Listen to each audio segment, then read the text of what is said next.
Nous bénissons ton nom, nous élevons ton nom. Toi le maître de nos vies. Comment ne pas te louer, ne pas te célébrer? Car nous connaissons que notre vie, nous la devons à toi. Seigneur, seul un insensé pense qu'il est maître de sa vie. Parce que si nous avons quelque chose, c'est grâce à toi. Béni soit ton nom, Jésus.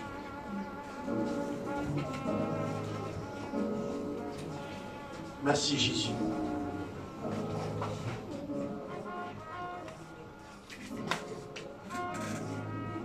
Merci, Jésus, notre Dieu et notre Père. Nous voulons ensemble incliner nos cœurs devant le Seigneur. On lui dit, Seigneur, voici mon cœur. Sans toi, il n'est rien. Sans toi, mon cœur n'est rien. Seigneur, voici mon cœur. Sans toi, il n'est rien.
Reconnaissant pour ce moment.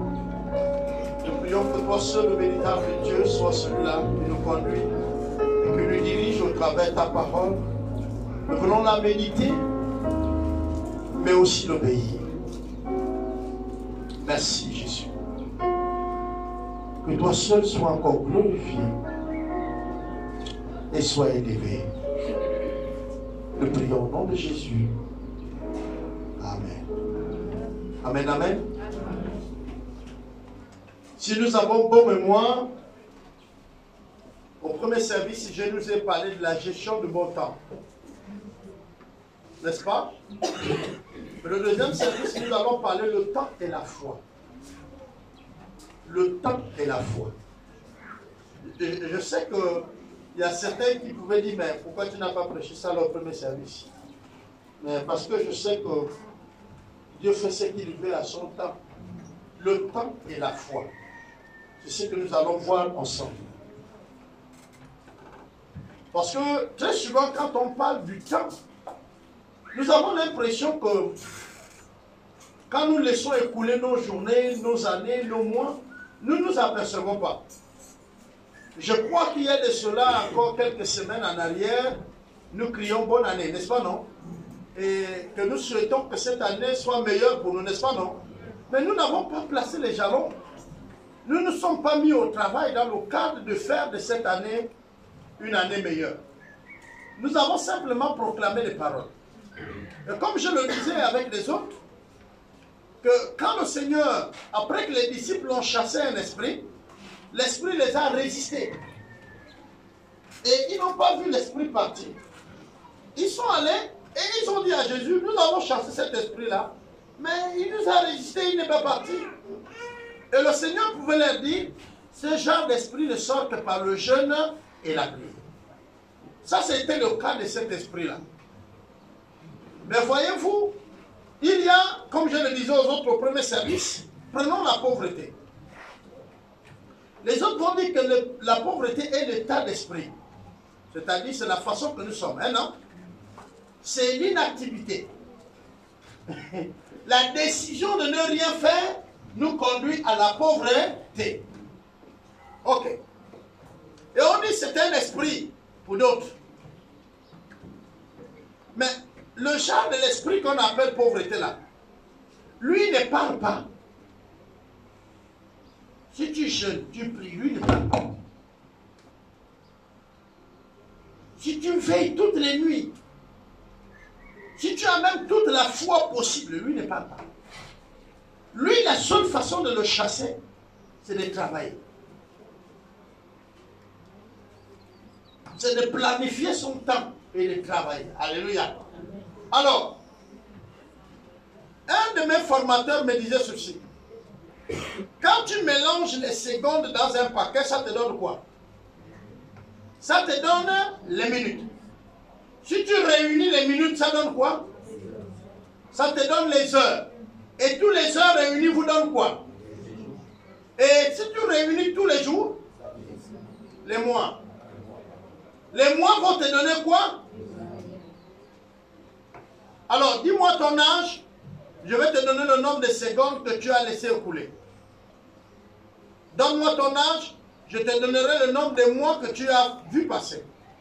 Donne-moi ton âge, qui est égal au nombre d'années que tu as vécu.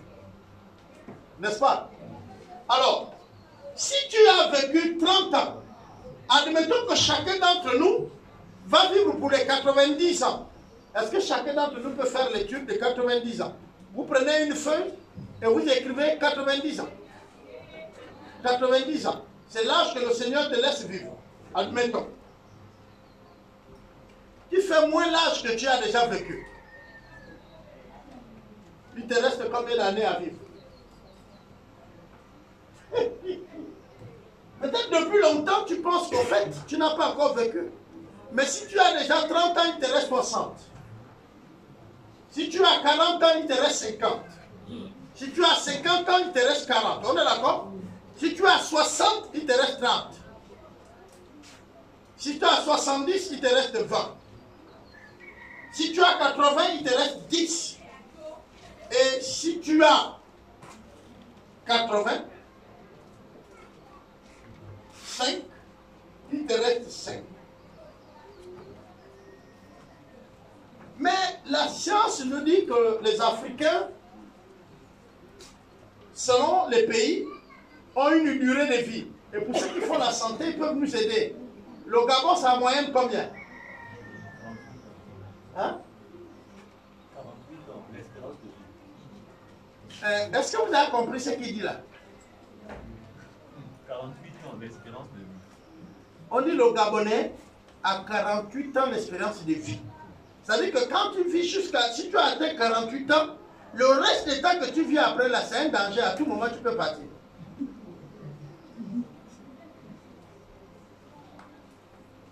Alors, si tu as 30 ans, si c'est 40, donnez 50. Donnez 50. Enlevez maintenant votre temps que vous avez déjà vécu maintenant là. Vous voyez qu'il vous reste combien?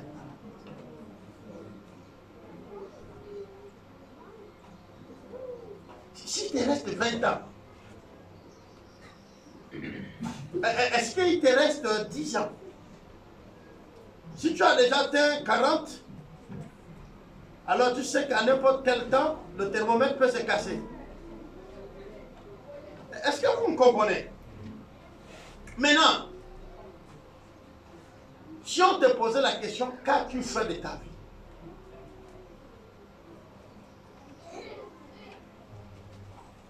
fais de ta vie, durant toute cette période, même si vous prenez 80, même si vous prenez 70 de temps de vie, vous dites non, le Seigneur me permettra même jusqu'à 120, ok. Tu as déjà vécu tes premiers 30, tes premiers 40, tes premiers 20. Qu'as-tu fait de ce temps-là? Tu as fait quoi concrètement? J'aimerais qu'avec ta feuille et ton bic, tu écris un peu ton bilan. Si on arrivait à poser la question à cette nation de penser à vous, la nation dira que tu as fait quoi? Hein, ma fille Bibiche? La nation dirait que tu as fait quoi? Si tout de suite on demande aux gens de ta maison, ceux de ta propre famille, de parler de toi comme au passé, ils diront que tu as fait quoi? Si on doit s'en souvenir de toi, c'est sur quel domaine? Dans quel domaine? Quand on va dire X nous manque, c'est dans quel domaine?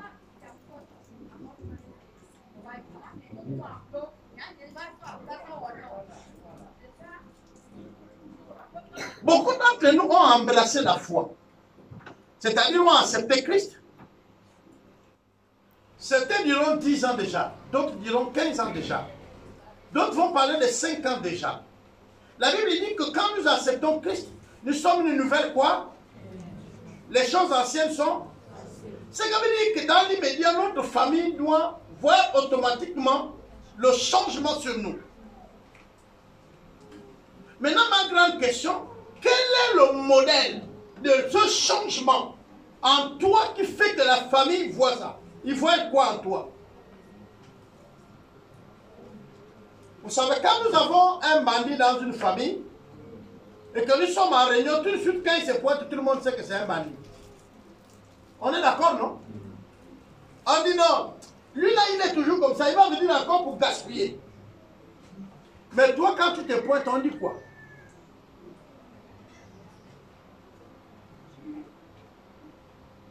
Est-ce que quand les gens viennent, par exemple, pour un événement, et qu'ils te croisent, ils disent, ah, vraiment là, Dieu est avec nous. Ou ils disent quoi?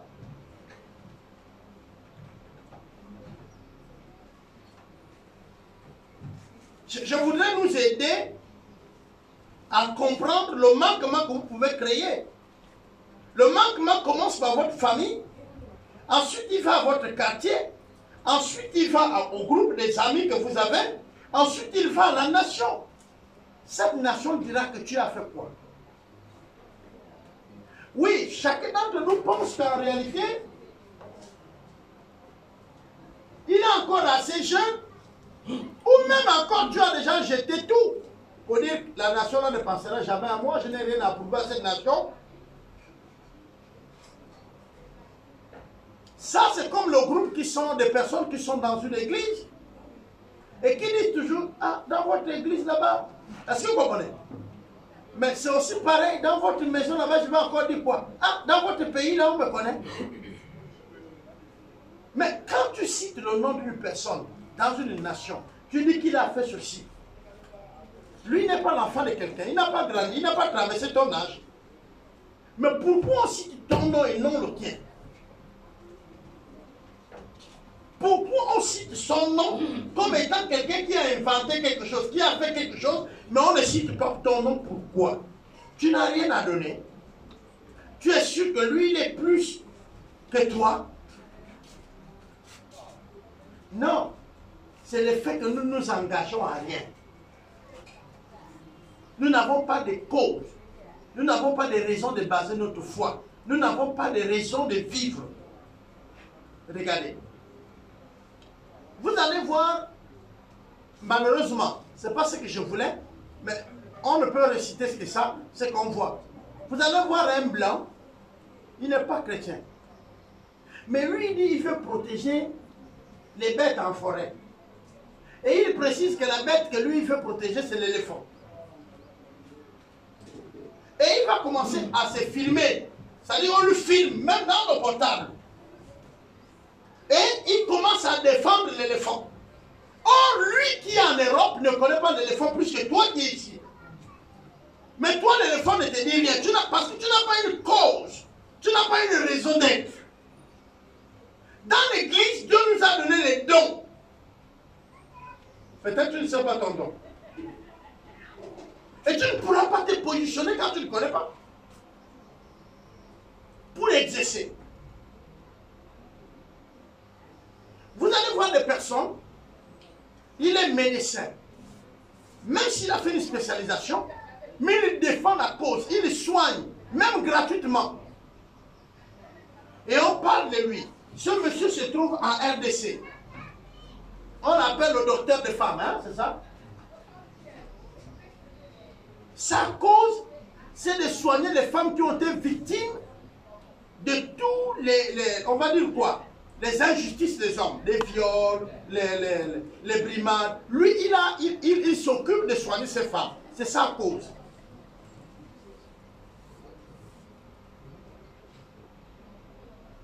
Mais nous, les chrétiens, c'est quoi? Nous devons prêcher l'évangile, oui. Nous devons aider les autres. Oui. Votre don, c'est quoi? Votre don, votre raison d'être.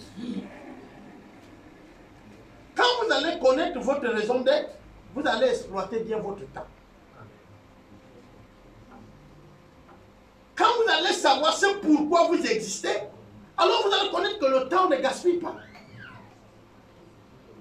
Le temps que vous voyez là, le Seigneur dit rachetez le temps, les jours sont mauvais. Je venais de vous dire tout de suite que quand tu brûles les secondes, il ne va jamais avoir une heure sans les secondes. Il ne va jamais avoir une journée sans les minutes et les heures. Et il ne va jamais avoir un mois sans les jours. Donc tout commence par la seconde.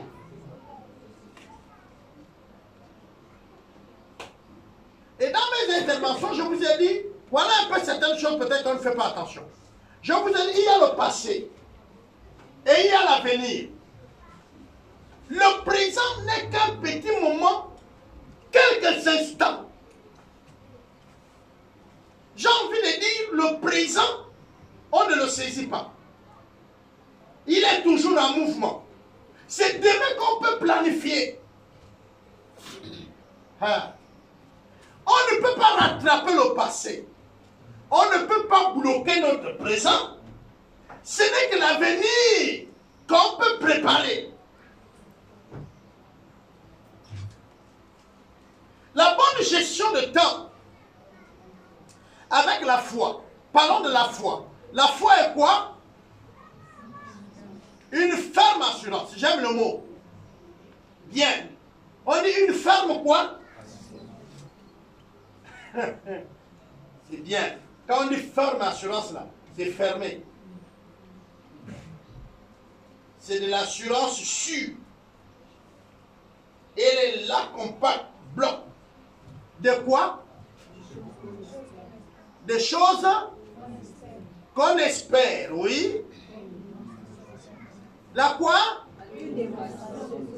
La démo quoi? De ce qu'on fait quoi? Ce qu'on ne voit pas. La démonstration des choses invisibles. La foi est une ferme assurance. Donc un bloc de l'assurance des choses, n'est-ce pas? Qu'on espère. Mais qu'on ne voit, on espère à ces choses, mais on ne les voit pas. On espère à ces choses, mais on ne les voit pas. Mais on croit fermement à ces choses qu'on espère. En un mot, ces choses sont. Seulement, c'est des choses qu'on ne voit pas. Mais nous connaissons leur existence et nous croyons à leur existence. Ces choses sont réelles comme les choses que je vois. Mais elles ne se voient pas. Je vais vous donner un exemple de quelque chose que nous tous nous savons que ça vit. Qu'on croit tous à ça, mais on ne le voit pas. Exemple, votre cœur. Qui a un cœur? Dans cette salle-là, qui a un cœur? Vous avez le cœur, non? Allez, montrez-moi votre cœur. Bon, montrez aux autres votre cœur. Si vous ne voulez pas me montrer, vous pouvez montrer aux autres. Madame Willy, montre aux autres le cœur. Comment? Tu as le cœur, non? Oui, j'ai le cœur, mais je ne peux pas montrer. Mais pourquoi tu refuses de montrer le cœur? Puisque c'est dans mon corps. C'est là-bas? Il est vers où?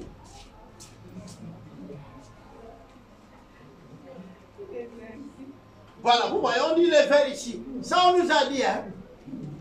Vous êtes sûr que tous les cœurs sont ici? Hein? C'est pas toujours ici, non? Ah bon? Ça peut aussi être ici. Ou ça peut bouger, ça peut côté.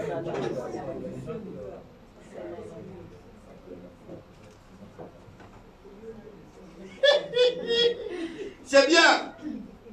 Mais ce qui est bien, c'est qu'on sait qu'on a un cœur, n'est-ce pas, non? On croit fermement qu'on a un cœur, hein, non? On peut même toucher là où il est, hein, non? Seulement on ne peut pas le haut. On respire tous quoi? De l'air, non? Ah, tu sais que même là, avant de parler, tu as respiré, non? Montre-moi l'air. Mais tu sais que tu as respiré l'air, non? Est-ce que tu ne ressens pas ça? Bon, mais donc, montre-nous ce que tu as respiré.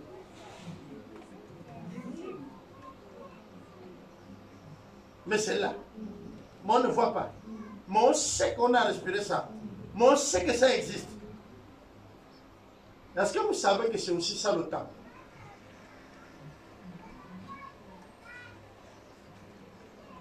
Si vous ne faites pas avec le temps, on va vous retrouver vieux ou vieille.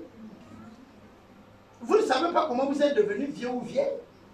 Parce que dans la tête d'un vieux ou une vieille, là où vous le voyez là, ils se disent qu'ils sont encore jeunes.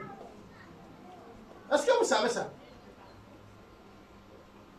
Quand vous voyez une vieille personne là, lui, il ne se voit pas lui-même vieux.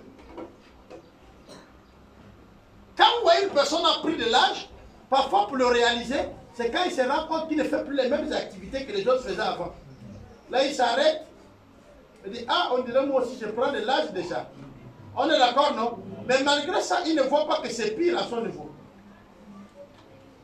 Il ne voit pas ça. Alors, depuis un moment, je vais vous raconter une histoire sur moi-même. J'ai commencé à faire des voyages depuis ma jeunesse. Je n'avais pas encore même 30 ans, j'ai commencé à faire des voyages internationaux. Donc quand j'avais mes 20 ans, je faisais déjà des voyages internationaux. Je suis à l'approche de 50. Dans un an, je vais prendre mes 50 ans. Et pendant que je fais le voyage, c'est un jour, je remarque que je passe par l'aéroport, et puis bientôt tout le monde m'appelle le boss. Je passe là, bonjour papa. Bonjour le boss. Et puis un jour, j'ai fini de faire des formalités. J'ai vu que quelqu'un, au fait pour moi, c'est un monsieur âgé. Là, il a pris une certaine... c'est un monsieur quoi. Et puis il me salue, il dit bonjour monsieur. Je dis bonjour. Il dit, papa, comment ça va? Je lui demande bien, oh, tu voyages? Oui. Et puis on discute. Et puis je vais en salle d'attente. Je vais en salle, hein. Lui il est parmi les officiers là qui vous contrôlent. Et puis là je m'assois, je le regarde bien. Et puis je dis, est-ce que je suis plus vieux que lui? Non mais lui là il doit être plus vieux que moi. Comment il m'appelle papa, il m'appelle le boss, il m'appelle mon grand, je comprends rien. Je suis allé là où il y a les miroirs. Je me suis regardé. Je dis, mais apparemment, c'est pas vraiment ça. Je me suis rapproché de lui et je lui ai dit, monsieur, je vous savez à peu près quel âge vous avez commencé à travailler. Et quand il m'a dit son âge, c'est ma femme. Je suis allé m'asseoir. Et puis j'ai réalisé que c'est vrai. Hein? Waouh, c'est vrai. J'ai pris l'âge. J'ai 50 ans. J'ai 50 ans. J'ai 50, j'ai commencé à compter. Vous ne comptez pas ça. Mais vous allez voir bientôt, vous allez compter. Je compte 1, 2, 3. Quand je suis même arrivé à 20, j'ai dit, mais c'est beaucoup. 22, 30. Ah, 50 ans. Moi. Mais tout ça là, j'ai fait où? J'ai fait dans l'avion. Nous sommes en train de voyager. j'ai même aujourd'hui, j'ai eu quand même 50 ans. Mais j'ai fait quoi de mes 5 ans? J'ai fait quoi? Si aujourd'hui on dit au Gabon que je suis mort, ça va choquer quoi? J'ai abandonné, j'ai laissé. Il y a de cela quelques années, je suis tombé très gravement malade. Alors j'ai commencé à savoir que le temps était important. J'ai commencé à aller des grands centres cliniques pour me soigner en dehors du pays. J'ai tout fait. Et quand je suis revenu, je me suis assis et j'ai dit, je ne veux plus gaspiller mon temps. Je ne sais pas le temps qui me reste à vivre. Ce n'est pas la joie. Mais parfois, on veut prendre certaines décisions, mais on n'arrive pas à les prendre. J'étais avec un de mes fils. Il a déjà l'âge de vivre seul. Et il est toujours là pour vivre. Il est chez les parents. Il est chez les parents. Et je lui dis, tu arrêtes ça, tu quittes. C'est moi-même qui lui ai dit, tu quittes. Tu quittes chez les parents, tu quittes. Oh papa, j'ai dit, tu quittes. Il faut que tu apprennes la difficulté. Le cordon doit être coupé, tu quittes. Et il est parti de chez les parents. Aussi difficile, parce qu'il faut vivre, il faut payer les maisons. J'ai dit, tu vas vivre. Au départ, j'ai voulu l'aider un peu. Après, j'ai coupé mon gilet. J'ai dit, il faut qu'il décolle. Maintenant, ce que je fais, c'est quoi? C'est quand c'est trop dur et que je sais que là, c'est dur. Je n'ai pas laissé mon enfant mourir, je mets la main. Je ne sais pas si vous me comprenez. Je mets la main pour redresser un peu la barre. Et puis après, je me retire. Jusqu'à ce qu'il va décoller. Et ils ont eu au moins ça. Nous, là, c'était la vie qui te fait vivre hors de tes parents. La vie. La vie. Vous comprenez ça? Même quand parfois tu viens même chez les parents, là, et ils espèrent sur toi. C'est quand ils te voient venir, même ils disent, oh! Là, on allait dormir fin là. Gloire à Dieu. Et toi, tu leur dis aussi que moi, c'est oh!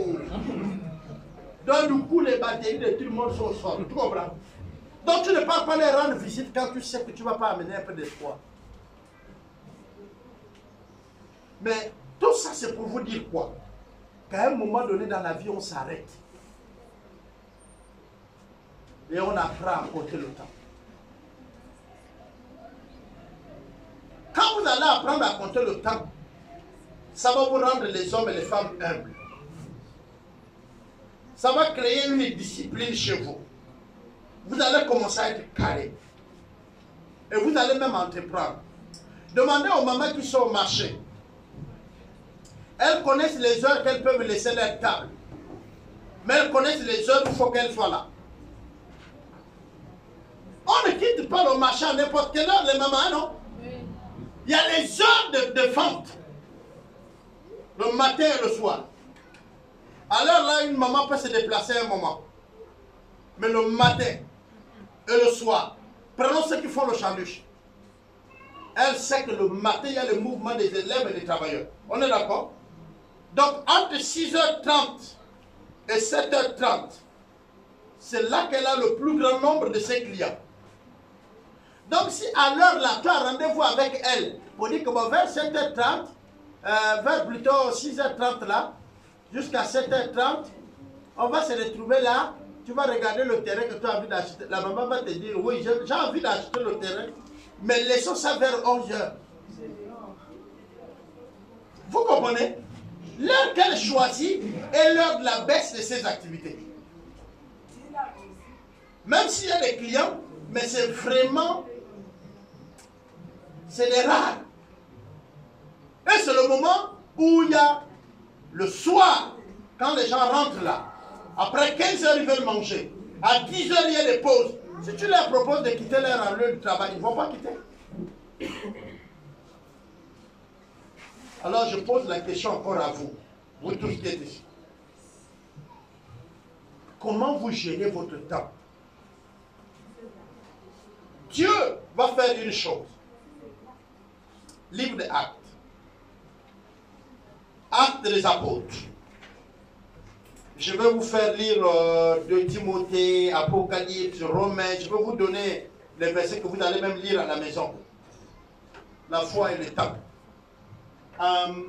Les enfants, là, vous vous rappelez que on a vu que il y a un verset qui dit dans les derniers temps, la foi va se faire quoi? Va être rare, n'est-ce pas, non? On va lire un peu ça après, ou la crise de la foi dans les derniers temps. Mais pourquoi on parle des temps? Même quand le Seigneur Jésus parle, il dit dans les derniers temps, les temps seront quoi? Difficiles. Mais pourquoi il parle du temps? Nous sommes dans le livre des Actes. Actes. Allons-y au chapitre 2.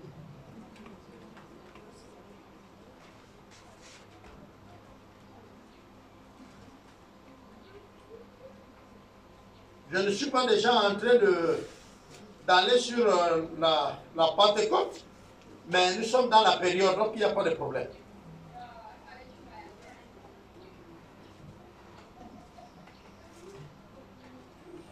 Je suis au chapitre 1 d'abord, à partir du verset 3. Après qu'il eut soufflé, il leur apparut vivant. Et leur a, plutôt, après qu'il eut souffert, il leur apparut vivant. Et leur en donna plusieurs preuves, se montrant en eux pendant 40 jours, et c'est ça, chez vous aussi c'est 40 jours.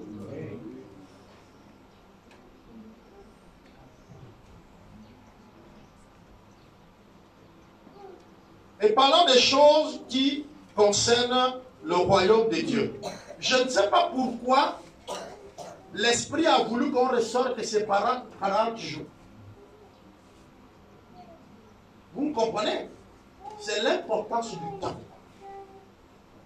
Il précise le temps qu'il fallait leur enseigner après la résurrection. C'est 40 jours.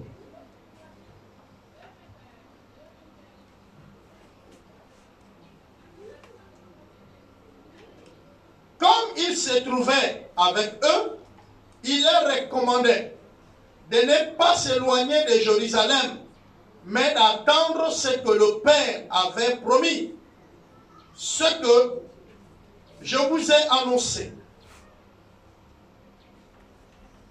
Leur dit-il, car Jean a baptisé d'eau, mais vous, dans peu de quoi? Dans peu de quoi? Vous recevrez quoi? Vous serez baptisé de quoi? Dans peu de quoi? Ils avaient déjà fait 40. Et Jésus donc va partir. On peut dire le jour qu'il est en train de leur parler là, c'est quel jour? Oui, on a dit Jésus a fait avec eux 40 jours. Dans le dernier jour où il ne va plus apparaître de cette manière, où il va partir, c'est là qu'il leur dit,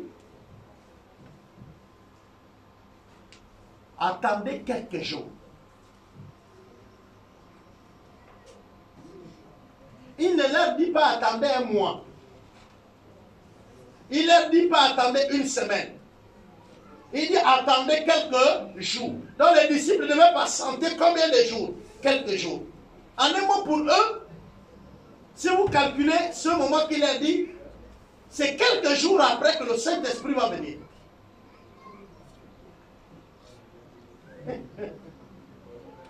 Quand on parle des 40, les 40, c'est les jours qu'il a fait avec eux de manière physique. Eux le voyaient, lui le voyait. Mais il a dit maintenant je vais partir et le Saint-Esprit va venir dans quelques jours. Et donc les disciples pouvaient compter le temps. Dieu ne leur avait pas dit attendez d'années. Donc chaque jour pour eux est un potentiel jour de l'arrivée de quoi? Du Saint-Esprit. Donc les disciples également ont travaillé avec le temps. Même Jésus lui-même, quand on lui envoie en mission, on lui envoie en mission. Sa mission c'est de sauver quoi? L'humanité. Jésus va naître, il va grandir. Et on lui dit, selon la loi juive, c'est à 40 ans qu'on est, à 30 ans qu'on est considéré comme homme. où les autres hommes peuvent accepter que tu les enseignes, ça à 30. Ils vont obéir donc au principe. Si les 30 ans ne sont pas arrivés, Jésus ne va pas faire quoi que ce soit. Il peut prêcher, il peut faire ceci, mais il ne peut pas amener une action publique. Parce que, on va dire, de homme, il n'avait même pas le droit d'avoir des disciples avec lui avant 30 ans. Il pouvait venir au temple. Mais il faut que le temps s'accomplisse. Vous allez voir également dans le livre de Matthieu au chapitre 11, quand on parle de la naissance de Jean-Baptiste, on dit quand le temps fut arrivé, Zacharias, le père de Jean-Baptiste, devait rentrer dans le lieu très saint après qu'on tire au sort pour rendre service. Ça dit servir Dieu au temple dans le lieu très saint. Et quand il rentre, l'ange va apparaître. Et il lui annonce que sa femme Élisabeth, qui était stérile et avancée en âge, devait avoir un enfant. Lui ne croit même pas à ce que l'ange lui dit. Il ne voit même pas la possibilité que lui peut engrossir sa femme. Pourquoi? Parce qu'il y a deux choses. La première, c'est que sa femme est stérile. Vous savez, même là où nous sommes chrétiens là, nous croyons que Dieu peut faire des miracles. Mais nous ne croyons pas que Dieu peut faire des miracles quand nous sommes déjà déclarés la cause d'une maladie. Notre foi est bloquée. Lui, la médecine l'a déjà reconnu stérile. Et la preuve, c'est que toutes ces années-là, elle n'a pas donné d'enfant. C'est bon? Et là, l'ange, donc quelqu'un que tu sers Dieu depuis toute ta vie, tu n'as jamais rencontré, on parle seulement des anges. Et puis boum, il te voit. Et puis il te dit, bon, ta femme va être enceinte. Seulement quand on parle de Jésus, on dit, oh, le nom de Jésus a été donné par qui? Par Dieu, n'est-ce pas non? Mais le nom de Jean aussi a été donné par Jésus. Ça dit par Dieu. C'est lui qui dit, ton fils va être appelé Jean. Ce qui fait que le jour même qu'il est né, les parents voulaient qu'il prenne le nom de son père. Et c'est là où l'usage de la langue va revenir. Le gars va dire, non, non, non, non, non, non. Son nom, c'est Jean. On dit, mais Jean, tu n'as jamais eu les parents qui ont porté le nom là. Tu lui donnes Jean pourquoi? Mais là, il sait que ça, c'est le nom que Dieu a donné à l'enfant là. Il faut lui donner Jean. Souvent, quand notre femme est enceinte et qu'elle doit accoucher, ou vous-même vous êtes enceinte pour les femmes, vous vous posez même la question que l'enfant que je porte là, il est quoi? Seigneur, tu m'as donné un enfant. Je vous dis que peu importe les circonstances que vous avez eu votre enfant, il est de la responsabilité et du ressort de Dieu. Vous n'avez rien fait qui est spécial pour que vous portez un enfant. Mais vous ne vous posez pas parfois des questions sur la gestion de votre enfant. Quand l'enfant commence à mal se comporter, allez interroger Dieu sur l'enfant. La Bible parle encore de Jacob et d'Ésaü dans la grossesse. Ils sont encore dans la grossesse. Il y avait une guerre. Et la mère allait consulter le serviteur de Dieu pour dire, j'ai des problèmes dans mon ventre, il y a eu une guerre. Et le prophète l'a dit, voilà, les deux nations vont naître. Voilà, lui il est comme ça, lui il est comme ça. Donc ils savaient que c'est la guerre qu'ils ont commencé depuis mon ventre. Quand ils voyaient les enfants grandir, ils savaient que lui là va devenir ceci et lui là cela. Pourquoi? Parce que c'est ce que la parole de Dieu m'a dit. Si vous ne l'avez pas fait pendant que vous étiez en grossesse, c'est encore possible de consulter Dieu pour chaque enfant. C'est encore possible. En nous, il est donné la capacité de le faire. La vie de vos enfants ne doit pas être des événements qui vous surprennent. Vous ne pouvez pas vivre avec quelqu'un qui est étranger à vous. Vous devez prier Dieu qui l'a envoyé dans votre maison pour savoir il est là pourquoi. C'est pourquoi même certains d'entre vous ont gaspillé les ministres, les députés, les présidents. Ils les ont gaspillés. Et pendant que tu dis, pourquoi on ne change pas le président du pays? Mais parce que tu as fait du président là un illégal. Alors celui qui est là doit continuer, sinon il y aura un vide. J'ai bien parlé. Je ne sais pas si vous m'avez compris. Il y a un député qui doit prendre les lois. C'est ton fils qui doit changer certaines choses.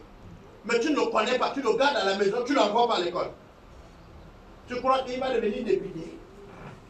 Il y a des choses qu'on fait quand on ne part pas à l'école. Mais député là, il doit savoir lire et écrire.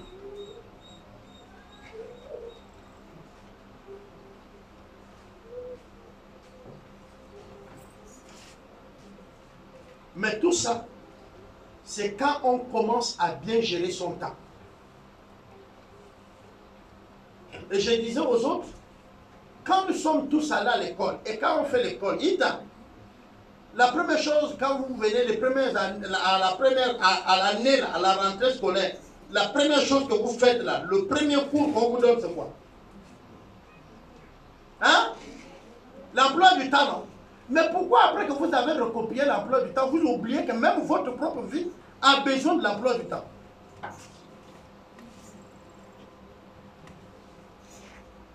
On ne vit pas sans emploi du temps. C'est un désordre de vivre sans l'emploi du temps. Si vous ne savez pas employer votre temps, quelqu'un d'autre va l'utiliser pour vous. Comment je me lève le matin, quelqu'un vient me dire, il est en train d'aller à Mwanda et que je dois lui accompagner. Donc lui, il a fait son programme, il a son travail à Mwanda, il a quelque chose qu'il va faire, moi je dois accompagner. Hein, non? Accompagner, ce n'est pas mauvais. Mais si tu m'as parlé ça avant et que j'ai planifié, je t'accompagne. Mais tu ne peux pas débarquer le matin et puis me dire, accompagne-moi à Mwanda. Mais si tu pars une fois, alors il va te prendre déjà comme celui qui va lui accompagner partout là où il veut aller. Il faut arrêter ça. Il faut déjà lui dire, je suis prêt à t'accompagner, mais si tu ne me prends pas par surprise, parce que moi j'ai déjà mon programme.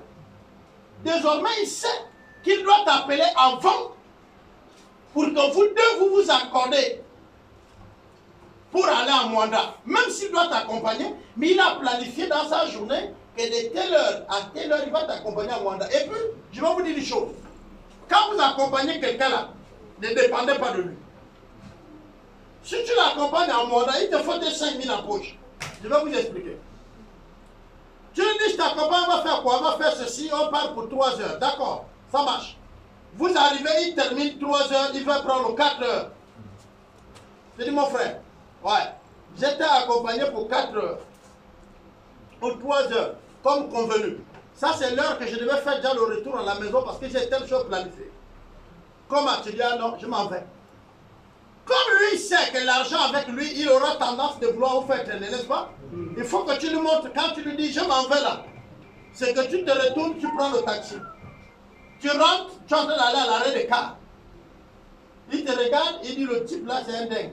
Prochainement, c'est qu'il va respecter le temps avec toi. Mais nous, on ne fait pas ça. Et très souvent, vous allez voir ce comportement avec les Européens et les Américains. Vous ne pouvez pas vous déplacer d'ici une autre ville sur la poche de quelqu'un d'autre, même si vous l'accompagnez. C'est comme quelqu'un t'invite au restaurant, mais ne viens pas les mains vides. Si après manger, il s'aperçoit qu'il a oublié l'argent, vous faites comment?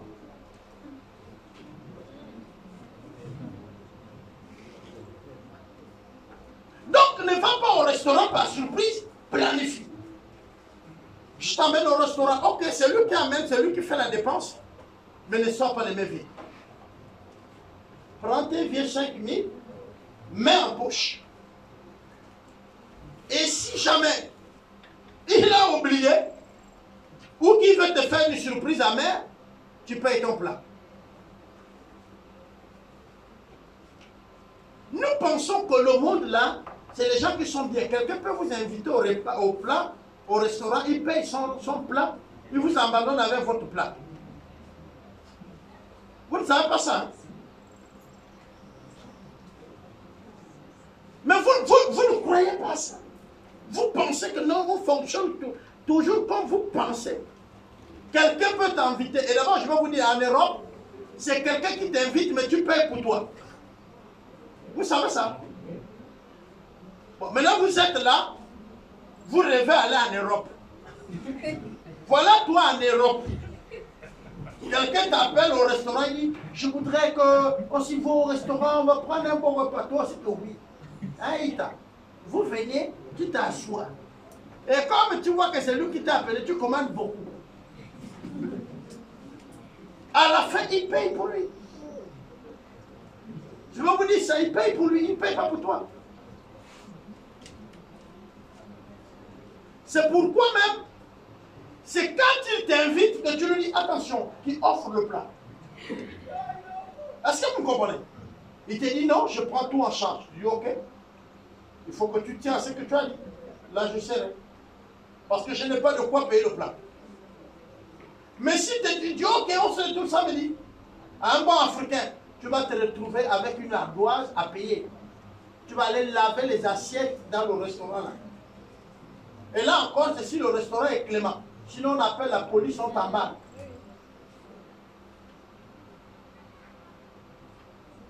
Mais si tu gères ton temps, tu n'auras pas de surprises désagréables. Et nous tous qui avons fait le tour à l'école, même si nous sommes arrivés au CE1, on faisait l'emploi du temps. Et l'élève qui ne savait pas l'emploi du temps ne savait pas étudier. Parce que même pour étudier une leçon, on regarde notre emploi du temps parce qu'on sait que c'est sur la leçon, les leçons de demain sont inscrites dans le livre, dans l'emploi du temps. On a les leçons de mardi, de lundi, de mardi, de mercredi, de jeudi, de vendredi et de samedi. On est d'accord?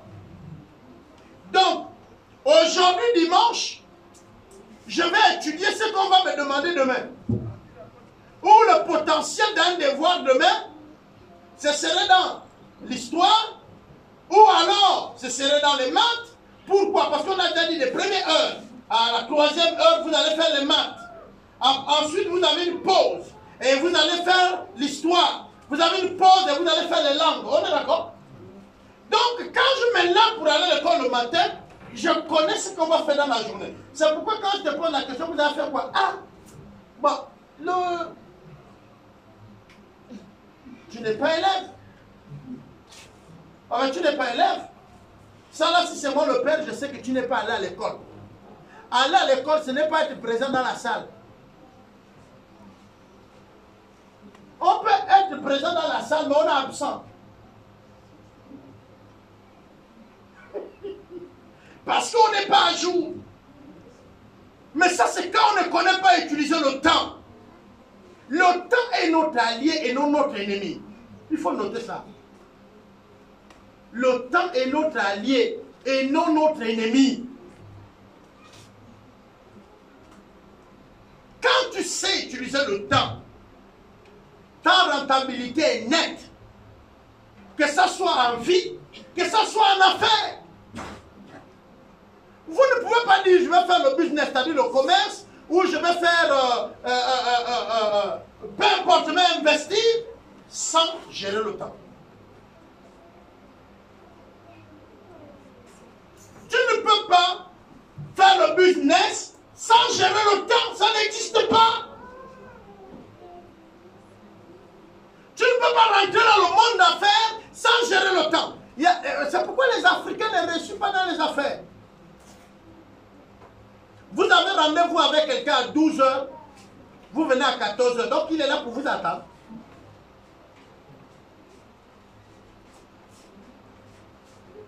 J'ai dû être clément à un moment donné à cause de la raison que je vis en Afrique. Et que je suis africain. Parce que j'étais très rigide en temps. Quand je disais, on a réunion ici, 14 h j'étais là. D'abord, vous allez remarquer que quand vous venez au culte, je suis déjà là. Rares sont les moments où vous allez arriver que je ne suis pas. Là, il faut dire que j'ai une difficulté. Pourquoi? Parce que depuis 5 heures, je suis debout. C'est le culte. Je sais la difficulté des taxis chez moi à 8 h. 7h00. Viens en n'importe quel moment de dimanche, tu me verras sur la route.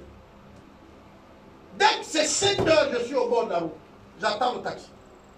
Ce qui fait qu'il y a déjà des taxis qui savent que le grand là, à 7 heures, il est là et c'est 2000 qui est là. Est-ce que vous comprenez ça? Donc lui-même, 7 heures, il dépasse déjà tout le monde depuis Mingara. Et vous allez voir qu'il roule doucement pour regarder si je suis là. Il y a un frère qui est aux assemblées de Dieu. Lui là, il sait. Hein, il sait que l'apôtre est là à 7 heures. Donc il me prend d'abord, il me dépose et puis il peut aller à l'église. C'est lui qui a l'habitude de me déposer.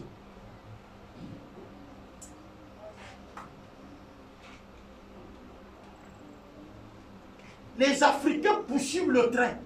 Ils poursuivent l'avion. On te dit il y a 3 heures de convocation, 2 heures de convocation. Tu fais quoi pendant les heures de convocation au point d'être en retard? Mais vous savez, souvent on se voit trop grand quand on dit le train va se retarder pour nous attendre. Hein, non? Mais c'est le propre de nos dirigeants. Moi je dis, moi je suis là, je ne vous cache pas. Moi je sais que tu as dit il y a un meeting à 14 heures. Tu vas venir solliciter mes voix. C'est ma voix que toi tu viens solliciter. Moi je viens écouter tes promesses, c'est-à-dire ton projet de société. Tu as dit à 14 heures tu serais là pour me décliner ton projet de société ou celui que tu as envoyé va venir me dire qu'est-ce qu'il est prêt de faire si je lui vote. On est d'accord? Tu as dit 14 heures. Je viens, j'attends. 14 heures est fini. D'abord, je suis debout. Par droit de citoyen, je supporte. Tu n'es pas là à 14 heures, même si on me dit que tu arrives à 15 heures, je pars chez moi. C'est toi qui as besoin de ma voix. Mais quand vous ne connaissez pas, vous allez rester là. C'est quand vous tous, vous serez rentrés à la maison, parce qu'il n'a pas respecté l'heure. Qu'il arrive, il n'y a personne, il se renseigne, on dit non, l'heure que tu as donnée, tu n'es pas venu. Vous allez voir vos candidats là arriver à l'heure. L'une des choses, c'est que, ça c'est une bretelle que je vais ouvrir peut-être à la fin du culte pour vous dire. Puisqu'avec les autres, je l'ai fait au début du culte, mais avec vous à la fin du culte. Attends. Toi, tu veux ma voix, mais non seulement tu veux prendre ma voix, tu me prends aussi le temps. Attends, tu me gardes 4 heures pour t'attendre. Pendant 4 heures, est-ce que le repas n'est pas cuit? Je n'ai pas servi à mes enfants. Donc je prends ça pour t'attendre. Pour juste te montrer que tu as le pouvoir. Ah non, tu n'as pas le pouvoir. Le pouvoir est avec nous, le peuple. Je ne sais pas si vous me comprenez. Mais il vous fait croire avec vos têtes qu'il a le pouvoir de montrer lui que tu n'as rien. Vous retournez à la maison. Quand il vient, il n'y a personne. Si j'allais faire meeting là-bas, les gens sont rentrés. Et les quelques-uns qui sont lui, ils sont arrivés, mais ils n'ont trouvé personne. L'heure que tu... Mais attention, c'est toi qui veut les voir, qui nous attend là. Mais quel contraire de choses. Je ne suis pas dans ta base. Regardez, en tant que citoyen d'une nation, nous avons l'obligation de voter, de nous inscrire. Est-ce que vous comprenez? Mais nous n'avons pas l'obligation d'être dans un groupe politique, c'est-à-dire dans un parti. Je vais expliquer. Le parti politique est un groupe association qui soutient un candidat ou qui se met en bloc pour soutenir les idées ensemble. Je ne suis pas obligé d'être dans une association pour être citoyen de ma nation. Mais je fais mon devoir de citoyen. C'est une obligation. Maintenant, moi aussi, je ne fais pas ça aveuglement. Je vais écouter tes promesses. Qu'est-ce que tu me promets? Même si tu promets 4 choses, tu réalises une. Au moins, tu as promis. Mais il y a des gens qui ne promettent rien. Il dit seulement votez-moi. Votez-moi, vous verrez si vous allez voter. Mais c'est ce qu'il vous a déjà dit. Hein? Vous le votez, vous venez. Mais s'il dit je vais construire 4 maisons, je vais faire 5 routes, même s'il a fait les routes de l'altérité, bon, Au moins, il a fait les routes. Je ne sais pas si on se comprend. C'est le projet de société qui fait choisir le candidat. Parce que tu peux dire au candidat, là, tu es un menteur. Il va te dire pourquoi. Tu dis, tu m'avais promis ça. Et tu n'as pas réalisé. Mais celui qui ne vient rien, moi je vous ai dit, celui qui vient, il dit non, je suis là pour représenter mon champion, votez-moi. Mais attends, c'est ton champion que tu représentes, non? Mais je te vote pourquoi?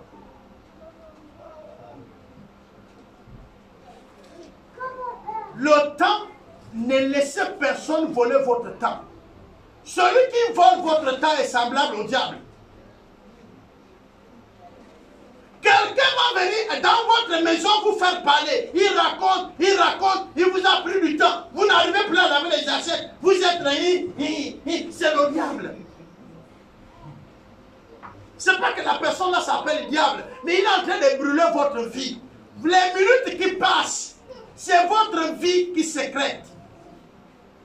Chaque seconde, vous passez au passé.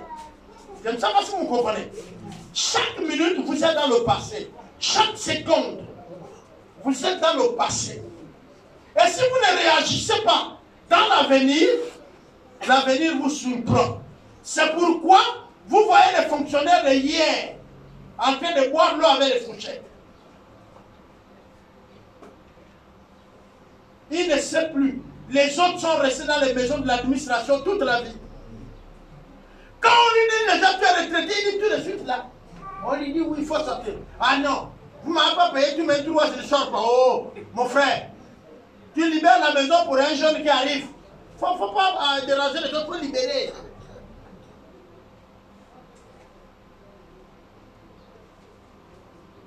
Il y en a plein qui ont encore gardé les maisons de fonction pendant qu'ils sont en retraite.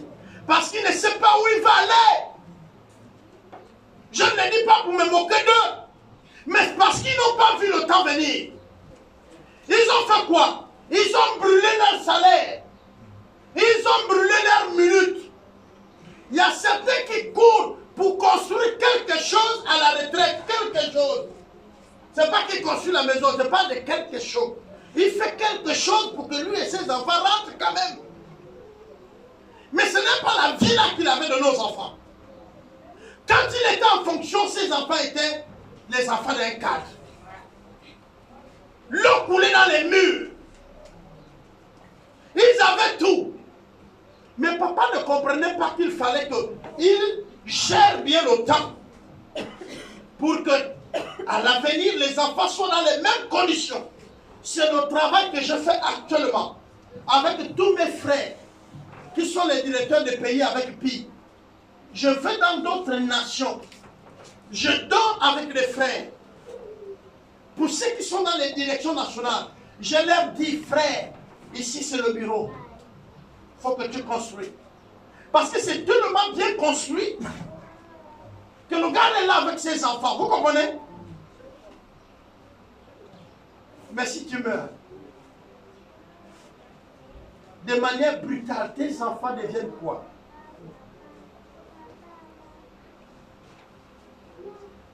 Ils sont habitués à habiter une maison comment? Maintenant, maman doit faire qu'elle jungle avec eux. C'est pourquoi le Seigneur dit rachetez le temps. Les jours sont difficiles. Les jours sont mauvais. Bien-aimés frères en Christ, nous brûlons le temps. Mais nous oublions que c'est nous-mêmes qui nous brûlons. À chaque fois qu'il y a des secondes et des minutes qui passent, on ne parle pas de toi qui s'est stabilisé, mais on parle de toi qui prends de l'âge. Je vous ai dit ici, quand je suis à l'aéroport, je vois une grande personne devant moi, à cause de son gabarit, à cause de tenue qu'il a mis, j'ai l'impression qu'il est mon aîné. Parce qu'on ne se voit pas nous-mêmes, on voit devant. Est-ce que vous comprenez? Mais il m'a dit, papa, bonjour papa, comment ça va le boss? Ça a commencé à m'interpeller. J'ai dit donc que je suis déjà aussi beaucoup vieux comme ça. Mais quand je demande son âge, et qu'il me dit non, j'ai 25 ans, j'ai ri, c'est la moitié de mon âge, j'ai 50. Hein? Je dis oui, mais à 25 ans, je pouvais faire un enfant qui a déjà 25 ans. Donc c'est mon fils. À chaque fois que quelqu'un vous présente son âge, vous calez seulement à 18 ans. À 18 ans, tu aurais déjà fait un enfant. Il y a ceux qui ont fait à 16 ans. Ok?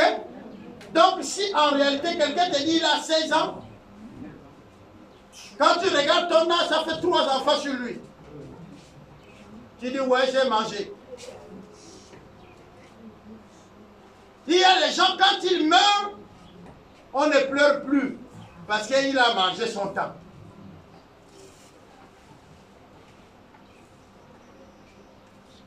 Qu'as-tu fait de ton temps jusqu'à maintenant? Tu l'as mis où? Tu l'as tout brûlé? Si Dieu te laisse vivre encore jusqu'à maintenant, c'est pour que tu redresses les choses. Apprends à gérer le temps. Mets de l'ordre. Le temps se planifie comment? Par exemple, pour les événements, vous avez ce qu'on appelle l'agenda. Voilà l'agenda. Vous êtes censé l'avoir. Et il y a le début de l'année. Par exemple, on va dire année 2023. C'est là. Quelqu'un te dit, nous allons partir à Ngoni samedi 15 pour l'évangélisation. Tu dis, attends. Tu ouvres dans ton agenda, là où il y a samedi 15. Vous comprenez, non? Tu n'as encore rien mis. C'est encore blanc. Tu prends le bic, tu lui réponds la question, nous partirons à quelle heure, nous reviendrons quand? Est-ce que vous me comprenez? Il te donne les précisions. Par exemple, sur le programme de l'église, tu prends les précisions, tu notes. Samedi 18, telle année, de tel mois, nous serons à samedi pour l'évangélisation. Tu as écrit, tu es même devant. Par exemple, vous êtes en janvier et lui, tu parle d'avril. Tu vas dans le mois d'avril, tu notes. Tu reviens ici. Il y a d'autres rendez-vous, tu peux noter. Est-ce que vous comprenez? Maintenant, chaque soir, avant de dormir, tu ouvres ton agenda. Aujourd'hui, nous sommes à quand? Dimanche, non? Dimanche combien? Hein? 21, non? Tu regardes, tu es au 21, tu regardes maintenant au milieu de 22. Si tu vois que c'est comme ça là, on n'a rien utilisé, tu es en danger. C'est maintenant ce soir-là, avant de dormir, tu prends le bic, je vais faire quoi demain? Tu notes de telle heure à telle heure, je fais ceci, de telle heure à telle heure. Même le marché que vous voyez là, je vais aller au marché. On écrit ça. Si tu as écrit ça pour demain, et que c'est dans l'après-midi, tu mets l'heure, tu fermes ton agenda, tu prends ça, tu mets à la place, tu fermes, tu dors, le matin tu te réveilles. Tu mets seulement ça, tu ouvres. Qu'est-ce que j'ai à faire aujourd'hui? Et tu fais ça. Mais si ce n'est pas ça, tu fais ce qu'on appelle le pilotage à vue. Et donc, tu ne gères pas bien ta vie. Tu ne gères pas bien ton temps. Il y a le temps que tu brûles cadeau. Et tu perds.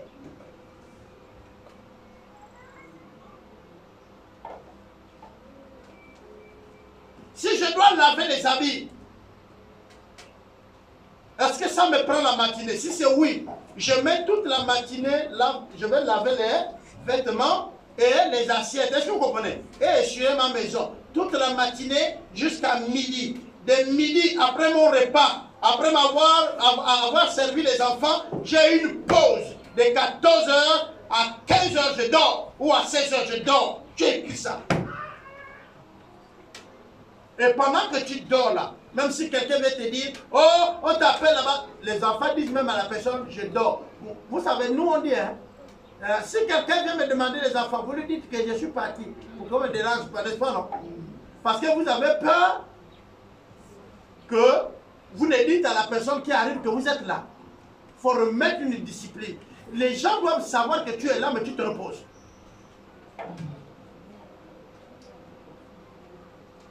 Si l'Africain, il faut que... C'est vous qui devez imposer votre manière d'être aux gens. Ce n'est pas eux qui vont imposer le leur chez vous. C'est votre vie, mes enfants. Demandez à maman Alice quand je dors. Je suis dans Même si je ne dors pas, je suis à l'intérieur en train de lire. Tu viens, papa Albert est là, il te dit, il lit. Maman Alice va te dire, il lit. Quand vous êtes en train de parler là, ce n'est pas que je n'écoute pas, je ne dois pas sortir, je lis.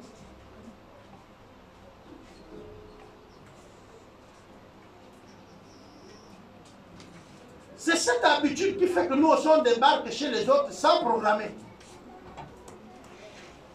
Parce qu'on pense que j'ai fait un programme, donc lui il est dans mon programme, j'ai fait le programme ici. Je serai chez maman Rosine de telle heure à telle heure. Mais maman Rosine là-bas a quel programme? Donc le mieux, si je fais un programme, j'appelle maman Rosine. Maman Rosine, oui, moi je vais passer là-bas pour vous rendre visite de telle heure à telle heure. Ça la permet de se préparer aussi là-bas. Est-ce que vous comprenez? Mais nous sommes pas les blancs, on ne vit pas comme ça. Ce n'est pas un problème de blanc. C'est un problème de gestion du temps. Tu débarques, mais tu piétines sur mon temps. Bon, j'ai eu une visite. Quand je suis revenu du voyage là, j'ai dit à ma femme, je suis rentré d'un décès. Ce qui est sûr, c'est que les membres de l'église, il y a certains qui viendront me rendre visite. Parce que je quitte à un décès. Donc, quand je me réveille là, je reste au salon un peu longtemps parce que je sais que les gens vont venir. Mais vers la fin de la semaine, il y a un palu qui m'a visité avec la grippe. J'ai vécu un moment un peu difficile. Mais comme j'avais fait le programme où je sais que les gens vont arriver, je les attendais. Maintenant, il y a une personne qui est arrivée mercredi, sachant que c'est le jour où il y a l'enseignement. Papa, depuis que tu es arrivé, je ne suis pas venu veiller avec toi. Je dis, oui, on peut veiller. Mais moi, je sais qu'à 15 h, je dois quitter ma maison, c'est l'enseignement. Même si tu es parti de Koulamoutou pour veiller avec moi jusqu'à 18 h, je vais t'abandonner à 15 h. À 15 h, je te dis, je pars. Parce que mercredi, dans l'après-midi, il ne faut pas me rendre visite. Moi, je vais à l'église. Vous fouillez mes portables d'abord qu'il y a les gens qui ont appelé le dimanche matin. S'ils ne sont pas fous, ils ont quel problème? Ils savent que mon travail, c'est quoi? Pasteur, tu m'appelles dimanche matin. Est-ce que ça te va? Pourquoi je dois te décrocher?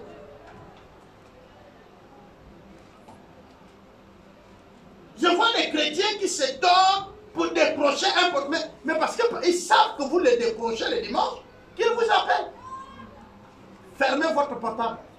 Éteins. Si c'est la mort de quelqu'un, tu ne le ressusciteras pas. Si quelqu'un est malade, on l'amène à l'hôpital, tu ne feras rien. Tu vas venir rester dans le hall. Quand vous courez en missa parce qu'on vient t'appeler, tu as fait quoi?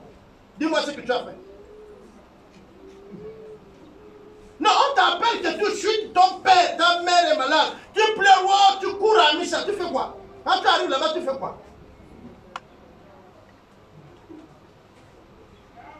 Même si tu es infirmière, ce n'est pas ton service. C'est pas ça, maman. Dis-moi, tu es infirmière, tu es en pédiatrie. Ta mère est malade, on l'a amenée en médecine. Donc tu viens, toi, t'occuper de ta mère. C'est les autres qui sont des services qui vont travailler. On est d'accord? Donc, tu es par exemple à l'église, on te dit ta mère est malade. Mais la meilleure chose, c'est que tu es au bon endroit. N'est-ce pas, non? C'est là où tu dis prions pour ma mère. Mais les autres, tu fais le sac. Ah, non, gérez votre temps. Et beaucoup sont morts parce qu'ils ne gèrent pas leur temps. La précipitation, mais aussi la mort dans le sens qu'ils ne vivent plus. C'est quelqu'un d'autre qui dirige leur vie. Et le quelqu'un d'autre, c'est quoi? Pilotage à vie et d'autres personnes, des humains aussi. Celui qui n'a pas une vision est dans la vision d'un autre.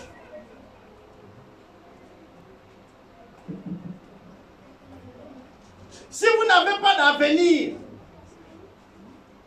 vous ne vivez pas.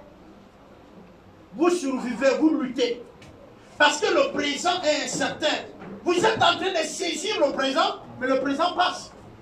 Or, si vous ne planifiez pas, Chaque matin, quand vous vous réveillez, vous êtes dans votre présent que vous poursuivez tout.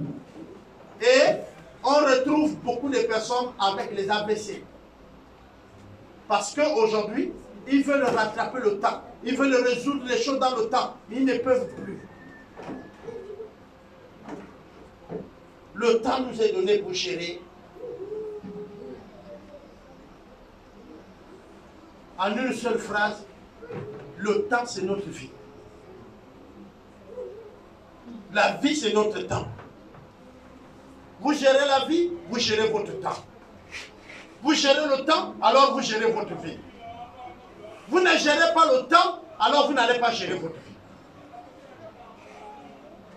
Le temps c'est votre vie. Le temps c'est votre vie. Si vous ne gérez pas le temps, vous ne gérez pas votre vie. Je reprends. Le temps. Les minutes. Votre montre que vous avez au bras là. Il vous montre comment votre vie avance. Chaque seconde, vous prenez de l'âge. Vous vieillissez. Vous êtes plus proche de la mort. Je vis maintenant, mais quand la seconde passe, c'est comme dire que je m'approche à ma tombe.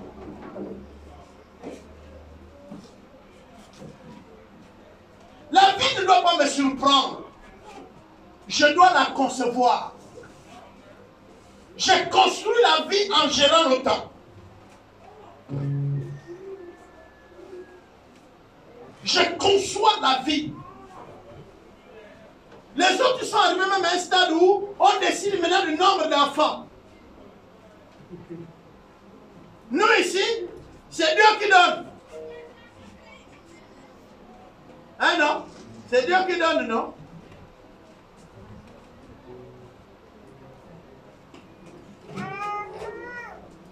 Amen, amen.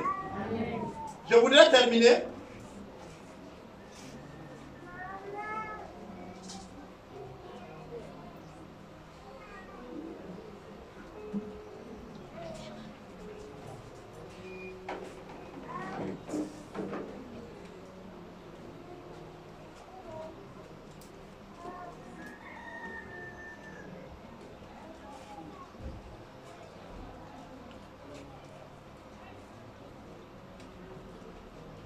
Je vous ai donné quel verset biblique?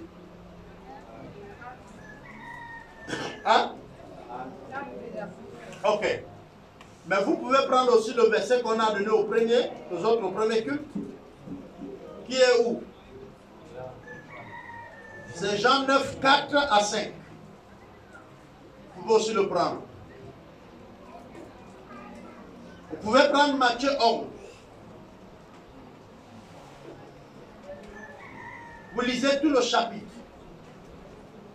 Dans le Matthieu 11, tout le chapitre, il parle de quoi? Vous allez voir, quand le temps fut arrivé, le temps fut arrivé, on parle de la naissance de Jean-Baptiste, et on parle aussi du temps fut arrivé, l'ange est venu voir Marie. Et là encore, on parle du temps qui fut arrivé, Marie a eu Jésus. Le temps fut arrivé où il a rendu visite et le temps fut arrivé, il a mis au monde. Tout le chapitre. On vous parle du temps. Quand vous allez étudier la Bible, quand l'homme pêche, Dieu n'envoie pas Jésus comme ça. Il fixe le temps. Il permet au prophète de dire, les temps vont arriver où le Messie, le Sauveur va arriver. Le temps est proche, le temps est proche. Et puis, c'est Jean qui vous dit, il est temps. Le Messie est là. Est-ce que vous comprenez ça? Il est là. C'est Jean qui dit, il est là maintenant, il est là. Et après on parle, le Messie est mort. Le Messie est ressuscité. Le Messie est allé. Et le Messie avant de partir aussi, il dit, restez là. Attendez le temps pour que le Saint-Esprit vienne. On a attendu le temps, le Saint-Esprit est venu. Et le Saint-Esprit accomplit tout avec le temps. Même Dieu utilise le temps.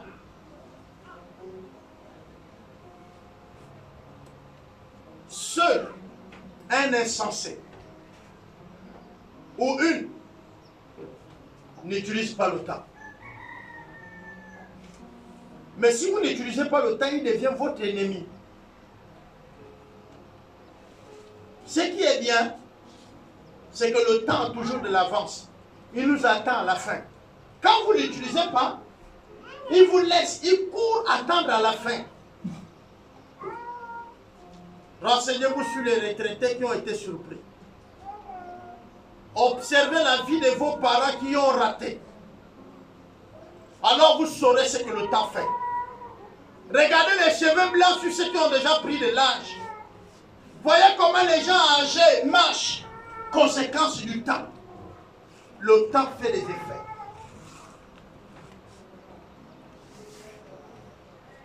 Le temps opère des miracles et des prodiges. Les visions et les pensées des gens se sont réalisées avec le temps. Quelqu'un vous parle de sa maison.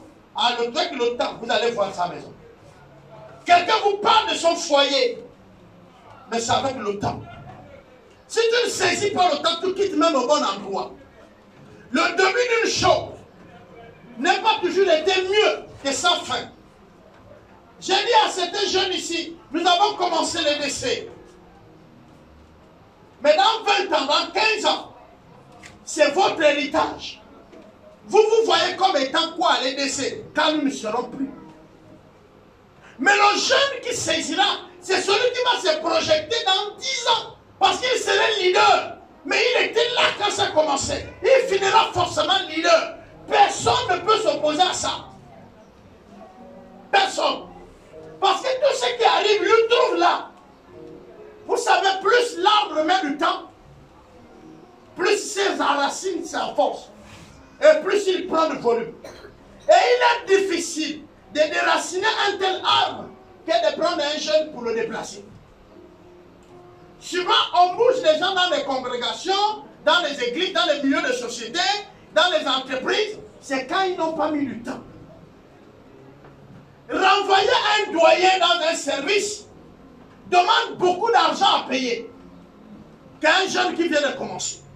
Le temps a des faits. Il est mieux que tu mets du temps à bien le gérer. Alors les amis, prenez le temps comme votre allié et vous allez réussir. Prenez le temps comme votre allié. Faites du temps votre ami. Et vous réussirez. Mais si vous ne vous occupez pas du temps, vous le jetez à côté. Le temps ne part pas.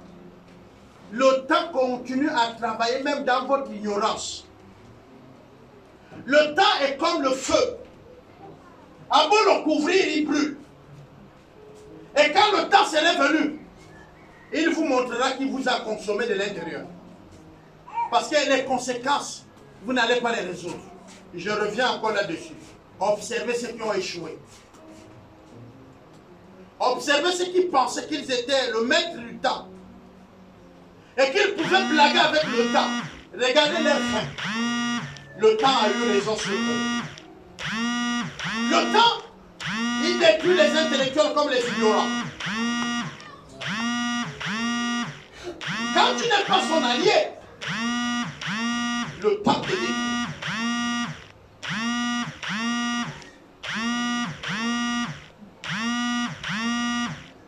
Que le Seigneur nous aide à mettre le temps de notre côté. Amen, amen. Nous voulons prier. Seigneur, merci encore pour ce moment. Que la gloire soit à toi seul. Aide-nous à avoir le temps comme un allié. Pour accomplir même ton œuvre, nous avons besoin du temps. Et que la gloire te revienne. Au nom de Jésus. Amen. Amen, amen. Ok. Mardi prochain, les femmes, s'il vous plaît.